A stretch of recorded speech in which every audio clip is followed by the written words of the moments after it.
เฮาคือคุณเป็นเจ้าคือจันสูงกึกกำพามาป้อนับโหแหงปีฮือหอนต้มยอมน้อมจูเข็นเป็นคุณหอแสงวันนั้นเลิศกำแรงไตเฮาคือคุณฮือยอมเปิ้นเจออยู่ไปจุดยอมจูไปนั่งกันกบมาหน้าเก้ายาเฮาจังได้เป็นปืนมือยามเดียวมันกันคืนพื้นวนด้วยปืนคือแต่ยามยืนยันตื่นว่าอันนี้เดินผ่านเขาเป็นนางบ้านเจ้าสื่อทางฟ้าอย่ามีเอาว่าได้ผิดกันแต่สื่อคือวันเมืองปืนได้เลยคือเข้มเลยในใจเขาจุกลีว่าองค์คนแห่งจอยกัน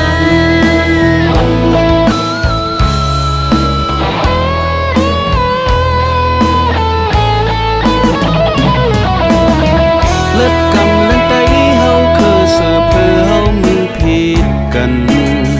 อีไว้นามาพร้อมโฮมเป็นเจอเลียวกบมาหน้าเก้ายาเฮาจังได้เป็นเปิ้นมือยามไหน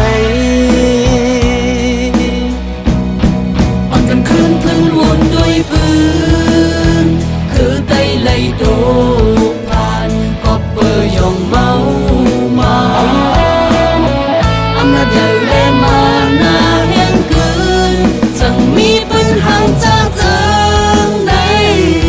ดาวซึกคือวันเมืองปืนไตไล่คือเข้มเลยในแม่เจ้าเสือขันฟ้าเลยในปืนไว้ปั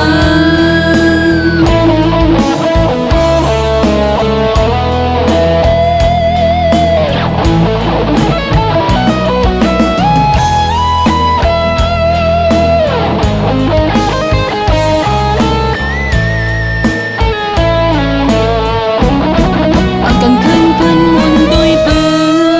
นคือได้ยามยืนยันถึงว่ามีแต่เพันเฮาเป็นหนังบ้านเจ้าซื้อขานฟ้าอย่ามีเอาว่าได้ผิ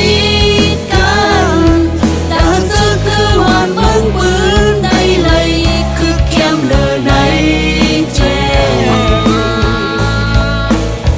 เฮาจุกลีว่าองค์คนแห่งจอยกันอย่ามีเอาว่าได้ผิดกันแต่ซื้อคือวันเมืองปืนได้เลยคือเข้มเลยในใจเฮาจุกลีว่าองค์คนแห่งจอยกันเฮาจุกลีว่าองค์คนแห่งจอยกันเฮาถูกลีมาพงคนแห่งจอย